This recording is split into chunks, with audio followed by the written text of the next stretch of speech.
नमस्कार. प्रेमाची गोष्ट ह्या मालिकेमध्ये आज आपल्याला पाहायला मिळणार आहे. सागरने एक आयडिया केलेली आहे. त्या आयडियामध्ये त्याने सोप्याचा पायच कापून ठेवलेला आहे आणि सोप्याचं व्यवस्थित पाय कापून ठेवलं, पुन्हा तो व्यवस्थित त्याच्यावरती ठेवतो, कारण त्याला काहीही करून आज मुक्ताला कॉटो झोपवायचंच आहे. त्याने ठरवल्याप्रमाणे त्याचा पाय चिरून पुन्हा जसाची तसा लावून ठेवतो आणि पुन्हा वाकूनही बघतो की अजून आली की नाही. तिचा कानोसाही घेत असतो. मुक्ता येत आहे हे पाहत असताना तो लगेच त्याच्या कॉटवर त्याच्या जागेवर जाऊन व्यवस्थित बसतो आणि मोबाईलमध्ये पाहत बसतो. मग मुक्ता आपली कपडे बदलून रोजच्याप्रमाणे रूममध्ये येते. रूममध्ये आल्यानंतर तिला आळसही येत असतो, झोपही येत असते. मग ती रूममध्ये आल्यानंतर तिचं आवराआवरी करू लागते. फोन चार्जिंगला लावते, तिचं ब्लँकेट कपाटातनं काढून घेते, सोप्यावरती झोपण्यासाठी तयारी करू लागते. आणि हे सगळं काही कान्या नजरेने सागर गुपचूप पाहतही असतो. सागरला असं झालं आहे कधी एकदाची मुक्ता त्याच्याजवळ बसते म्हणून, आणि नंतर तो तिच्याकडे पाहत असतो. मग ती जाते आणि त्याच्यावर बसते. बसता क्षणी लगेच सोप्याचा पाय निष्ठून पडतो. ती म्हणते, अरे हे माझ्या वजनाने तुटलं. तो म्हणतो, मग तुझं वजन किती वाढलं आहे, असं कसं शक्य आहे? तेव्हा तो म्हणतो, अगं दिवसभर मुलं उड्या मारत असतात, त्याच्यावर खेळत असतात, त्याच्याने होऊ शकतो. तू काय एवढं डोक्याला हात लावले, तू टेन्शन घेऊ नको. मग ती म्हणते, अरे मला टेन्शन याचं नाही आलं की माझा आवडतीचा सोफा तुटला म्हणून. आता मला टेन्शन आलं आहे की आता मला बाहेर जाऊन झोपावं लागेल. मग आता काय करू, नाहीतर मी ना सईच्या रूममध्ये जाऊन झोपते, असंही बोलू लागते. मग लगेच सागर म्हणतो, एक काम कर, तू आज माझ्या शेजारी माझ्या कॉटवर झोप ना. तेव्हा ती म्हणते, नाही मला माझ्या सोप्यावरच झोप येते, दुसऱ्या जागेवर अजिबात झोप येत नाही. तेव्हा सागर लगेच तिला चॅलेंजेस करून टाकतो. याचा अर्थ तुझ्या फिलिंग्सवर तुझा कंट्रोल नाही, तू माझ्याजवळ झोपायला नकार देते म्हणून. तेव्हा ती म्हणते, नाही असं काही नाही. इकडे सावनीला हर्षवर्धनचं सत्य कळालेलं आहे. आता तिला खूप धक्काही बसलेला असतो. हर्षवर्धन तिला सांगत असतो की तुला सांगायचं नव्हतं की मला किती लॉस झाला आहे. जवळजवळ माझी कंपनी बंदच पडेल. माझे शेअर्सही सगळेजण डुबून गेले. आता माझ्याकडे प्रत्येकजण पैसे मागायला फोन करते. मी खूप वैतागलेलो आहे. आता मी जवळजवळ पूर्ण कंगालच झालो आहे. हे ऐकल्या क्षणी सावनीने मग काहीतरी करावं म्हणून तो तिच्याकडे पाहत असतो. तिच्याकडे पाहून बोलत असतो की मी पूर्ण बरबाद झालो. आता पहिल्यासारखे दिवस माझे पुन्हा येतील की नाही मलाही ठाऊक नाही, असं तो बोलत असतो. आणि सावनीला घाबरवण्याचा प्रयत्न करतो की आता माझ्याकडे पैसेच राहिले नाही, आपण कसं जगणार, कसं आपले दिवस निघणार, असं सगळं काही तो तिला कन्व्हिन्स करण्याचा प्रयत्न करत असतो. म्हणजे सावनीने लग्न करण्यास नकार द्यावं. पण सावनी म्हणत असते, तू इतका मोठा बिझनेसमॅन, तू इतक्या सहजासहजी हारू शकत नाही आणि तू हारू पण नाही. मी तुझ्यासोबत आहे, मी तुझी साथ कधीच सोडणार नाही, असंही ती हर्षवर्धनला बोलत असते. हर्षवर्धनला म्हणते, तू खचू नको, माझ्या शेजारी ते बस बरं. त्याला ती सोप्यावर बसवते, त्याच्याशी 2-4 गोष्टी समजुतीच्या बोलू लागते आणि त्याला म्हणते, हे बघ अजिबात टेन्शन घ्यायचं नाही. बँकरप्ट झालं म्हणजे काय, आपण गेलेले सगळे क्लायंट वापस आणू. तू आणि मी, आपल्या दोघांची जोडी खूप सुपरहिट आहे. मी प्रत्येक क्लायंटला माझ्या पद्धतीने समजवण्याचा प्रयत्न करेल. आपलं गेलेलं सगळं वैभव मी पुन्हा वापस आणेल, असं ती त्याला बोलू लागते. आणि तो म्हणतो, अगं त्या सागर कोळीने सगळे काही क्लायंट त्याच्या बाजूने वळून घेतले. आता माझे सगळे शेअर्सही खाली गेले आहेत. आता मला काहीच भाव नाही मार्केटमध्ये. माझी कंपनी मला जवळजवळ बंदच करावी लागेल, असंही तो बोलू लागतो आणि सावनीला इमोशनल करू लागतो. म्हणजे सावनीने लग्नाला नकार द्यावा, पण सावनी एकदम ठाम आहे तिच्या मतावर. तिने निर्णय घेतला आहे की ती फक्त तुझ्याशीच लग्न करणार. हर्षवर्धनला म्हणते, मी तुझ्याशीच लग्न करेल, मी कुणाचाही विचार करणार नाही आणि त्या सागर कोळीला ती मी अजिबात सोडणार नाही. तुझा झालेला लॉस हे सगळं काय मी स्वतः भरून काढेल.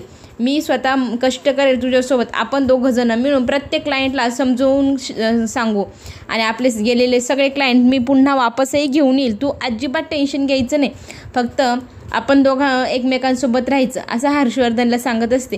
हर्षवर्धन म्हणतो, मला काय वाटतं आपण लग्न नको करायला. माझी इतकी वाईट परिस्थिती, माझ्याबरोबर तुझंही आणि आदित्यचंही भविष्य खराब होईल. तुम्हाला लॅविश लाईफची सवय आहे आणि माझ्यासोबत तुम्हीही का फरफटणार. पण ती म्हणते, नाही, मी तुला अशा परिस्थितीत सोडू जाणार नाही, माझं तुझ्यावर खरंच खूप प्रेम आहे, असंही बोलत असते. आणि मग ती म्हणते, मी बरोबर बघते आता त्या सागर कोळीचं काय करायचं. आता आपलं लग्न होणार, ठरलेल्या मुहूर्तावर होणार म्हणजे होणारच. तू अजिबात काळजी करायची नाही, असंही ती त्याला समजावून सांगत असते. हर्षवर्धनला वाटत असतं की मी आता इतकं माझी परिस्थिती खराब आहे सांगितल्यानंतर ही बाई मला सोडून निघून जाईल, पण उलटंच झालं. ती एकदम खंबीरपणे त्याच्या पाठीशी उभी आहे. तू जी परिस्थिती खराब झाली म्हणजे म्हणून काय झालं, मी तुझ्यासोबत आहे असंही ती त्याला सांगत असते. आणि त्याचं ठरलेला प्लॅन पुन्हा फुस. इकडे मुक्ता आश्चर्यचकित होते की आता याच्याजवळ झोपायचं. तो त्याला ओपन चॅलेंज देत असतो की तुझ्या फिलिंग्सवर अजिबात कंट्रोल राहणार नाही म्हणून तू माझ्या शेजारी झोपायला नकार देते. तेव्हा ती म्हणते, घेतला तुझं चॅलेंज, मी तुला आता तुझ्या शेजारी झोपवूनच दाखवते. माझ्या फिलिंग्सवर माझा पूर्ण कंट्रोल आहे आणि करू शकते मी, असंही ती त्याला ठामपणे म्हणते. आणि त्याला असं वाटत असतं की ही करूच शकणार नाही. आणि मग तो तिला चॅलेंज देतो, चल आज करूनच दाखव. मग ती लगेच तिचं ब्लँकेट वगैरे सगळं घेते आणि त्याला म्हणते, त्यात काय एवढं, तिथेच तर झोपायचं आहे तुझ्या बाजूला. मग ती म्हणते, ठीक आहे चल, घेतला तुझं चॅलेंज. सगळं काय तिचं सामान उचलते आणि सागरच्या शेजारच्या बाजूला जाऊन झोपते. सगळं सामान उचलत असताना सागर सारखा तिच्याकडे काना नजरेने पाहत असतो. ही काय करते म्हणून तो तिला सांगत असतो, तुझी ही बाजू, ही माझी बाजू. आणि मग ती त्याच्याकडे पाहते, पण तो पाहत असताना ती लगेच तिची नजर पुन्हा फिरवून घेते आणि तिचं ब्लँकेट वगैरे सगळं काही घेऊन येते. ब्लँकेट मस्त पांघरते. सागर सारखं तिच्याकडे पाहत असतो, ही माझ्याकडे बघेल, मला काहीतरी म्हणेल, पण झालं तर काहीच नाही. तो तिच्याकडे सारखा पाहत असतो, एकदा तरी माझ्याकडे वळून पाहिल, पण मुक्ता काही त्याच्याकडे वळून पाहत नाही. आपली मस्त ब्लँकेट घेते, दुसऱ्या बाजूला तोंड करते आणि जी डोळे मिटते ती एकदम गाढ झोपेत जाते. इकडे सागर तिचा कानोसा घेत असतो की ही एकदा तरी माझ्याकडे पाहिल म्हणून तिच्याकडे तो कंटिन्यू लक्ष ठेवत असतो, पण ती एकदम गाढ झोपेमध्ये गेलेली असते. त्याला असं वाटत असतं की ते तिच्या खांद्यावरती असा प्रेमळ हात ठेवा म्हणजे ती लगेच आपल्या कुशीत येईल, पण तसं तर काहीच झालं नाही. त्याची हिंमतच झाली नाही तिच्या खांद्यावरती हात ठेवण्याची. हात पुढे नेऊन पुन्हा मागे करायचं. असं करत करत त्याचा कितीतरी वेळ त्याच्यातच निघून जातो. आणि मग तो तिच्याशी बोलण्याचा प्रयत्न करू लागतो आणि मुक्ताला सांगत असतो, मुक्ता, आपली कितीतरी दिवसांची आता मैत्री आहे. आपली मैत्री जवळजवळ चांगली घट्टही झालेली आहे. आपण एकमेकांना चांगलं ओळखायला लागलो आहेत आणि आपल्या मैत्रीचं रूपांतर मला असं वाटतं प्रेमातही होतच आहे. आपण जवळ यायलाही काही हरकत नसावी. म्हणून तो तिला हाक मारू लागतो आणि तिला मनातलं सगळं काही सांगतही असतो, पण ती काहीच रिॲक्शन देत नाही आहे, पाहतही नाही, हालतही नाही. म्हणून सागर तिच्याकडे आणखी जवळ जाऊन डोकावून पाहतो आणि तिला सांगतो, आपल्या दोघांना एकत्र यायला काय हरकत आहे, असंही तो तिला सांगू लागतो. पण तरी तिची काहीच मुवमेंट नाही. म्हणून तो आश्चर्यचकित होतो, मी इतकं प्रेमाने तिच्याशी बोलतोय आणि ती मला इग्नोर मारते. म्हणून तो आणखी तिच्या जवळ जातो आणि तिच्या केसांच्या बाजूने तिचा चेहरा काढू लागतो आणि तिच्याशी बोलण्याचा प्रयत्न करत असतो. आपली इतकी जवळची मैत्री झालेलीच आहे ना, आपण हक्काचं झालो आहोत आपल्या एकमेकांचं, असंही बोलत असतो. मग तो ती काहीच हालत नाही म्हणून तिच्याकडे पुन्हा नीट डोकवून पाहतो आणि तिच्या चेहऱ्यावरचं ब्लँकेट काढून पाहतो तर काय, ह्या मॅडम एकदम गाढ झोपेत. आणि तो म्हणतो, मी इतकं माझ्या मनातलं सांगतोय आणि ही इतकी निष्ठुर, झोपी पण गेली, आता मी पाहतो हिला उद्या, असं म्हणत त्याची चिडचिड सुरू होते. माझ्या फिलिंग्सला काहीच महत्त्व नाही, मी इतकं माझं जीव तोडून सांगतोय आणि ही इतकी गाढ मजेत झोपली, असंही तो बोलत असतो. त्याचा संताप होत असतो. आणि इकडे सकाळी आदित्याला त्याची बुक सापडत नसते. तो सावनीला, मम्मा माझी बुक सापडत नाही, हाक मारत असतो, पण सावनी काही त्याच्या हाकेला देत नाही. उलटा तो हाक मारतोय म्हटल्यानंतर ती म्हणते, मला झोपू दे यार, तू काय सकाळी कटकट लावली आहे, तिकडे शोध तुझी बुक, जा बरं इथनं, असं म्हणत त्याला हाकलवत असते. आणि तिथे ना आजी येते. आजीला तो सांगतो, माझी ना ड्रॉइंगची बुकच सापडत नाही, काय करू. मग आजी म्हणते, अरे सगळं इथेच असतं, पण आपण ना इकडे तिकडे शोधत असतो, तू ना शांत डोक्याने विचार कर, आठव बरं तू कुठे कुठे अभ्यास केला होता सगळं काही. मग त्याला आठवू लागतं आणि तो इकडे तिकडे शोधत असताना त्याचं लक्ष जातं आणि मग बघतो तर काय, तो बघतो की त्याची बुक तिथे ठेवलेली आहे. त्याला त्याची बुक सापडते. आजीला म्हणतो, तुझ्या गालाला काय लागलं आहे. तेव्हा ती म्हणते, अरे माझं थोडंसं ना तेल लागलं आणि जखम झाली आहे, तू काळजी करू नको, पण ना तुझी बुक सापडली ना, मला ना माझा सेटमधला ग्लास सापडत नाही आहे, मी तो ग्लासच शोधायला आलो आहे, असं ती बोलत असते. मग तो म्हणतो, थांब आजी, मी तुला शोधून देतो. मग आजी ही इकडे तिकडे शोधत असते आणि शोधता मग तिचं लक्ष जातं आणि तो म्हणतो, अगं बघ, मम्माच्या बाजूलाच तुझं ग्लास आहे. त्याला आजी सांगू लागते. बऱ्याचदा असंच होतं, डोळ्यासमोर गोष्ट असते आणि आपल्याला ती दिसतच नाही. जातो तुझा अभ्यास पूर्ण करून घे, मी ग्लास घेऊन चाललेच आहे. ती बघते ग्लास उचलल्यानंतर, बापरे काय काहींचं नशीब समर्थ किती चांगलं असतं. इतकी निष्ठुर बाई, मुलगा एवढे हाक मारतोय तरी आईचं काळीज एवढे हल्लं नाही आणि मस्त झोपले आहे. यांच्या नशिबातच देवाने इतकं सुख दिलेलं आहे. ती पुढे जात असताना तिचं पाय घसरतो आणि ती ग्लास सकट तिच्या सावनीच्या अंगावर पडते आणि सावनी इतकी जोरात घाबरून उठते आणि म्हणते, तुम्ही मुद्दाम माझ्या तोंडावर पाणी फेकलंच, तुम्हाला प्रॉब्लेम काय आहे? माझा ना तुम्ही खूप राग करतात. माझ्याकडे हर्षवर्धन आला की तेव्हाही तुम्ही खूप राग करतात. नेमकं तुम्हाला हवं आहे काय?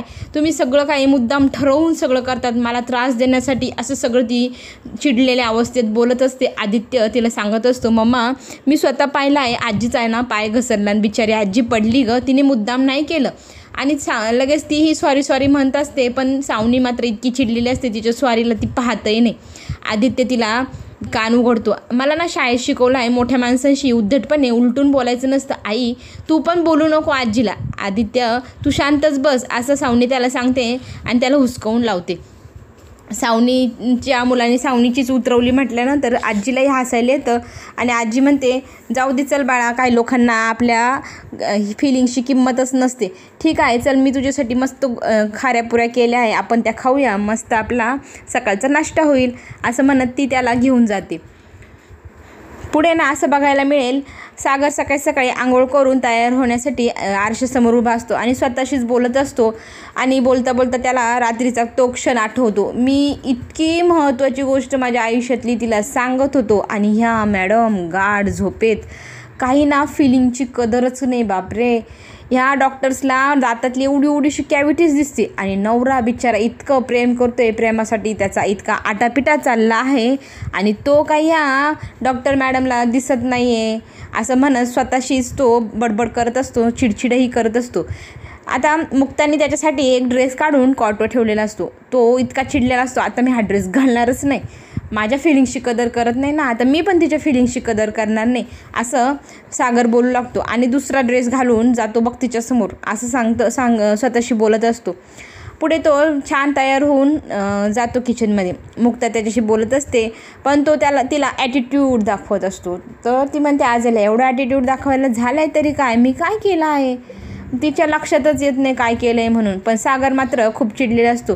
त्याच्यासाठी ती नाश्ता घेऊन त्याच्या शेजारजवळ जाते आणि म्हणते, अरे मी तुझ्यासाठी दुसरा ड्रेस काढला होता, तू हा का बरं घातला? हा पण छानच दिसतोय, ठीक आहे पण घातलाय तर. तेव्हा मुक्ताला तो म्हणतो, कोणाला आपल्या फिलिंग्सची कदर नसते तर आपण तरी कोणाच्या फिलिंग्सची कदर का करायची? मुक्ता म्हणते, काही झालं आहे का? मी काही केलं आहे? रात्री झोपेत तुला लाथा तर नाही मारलं? मला तर खूप छान झोप लागली, पण तुला माझ्यामुळे झोप नाही लागली का?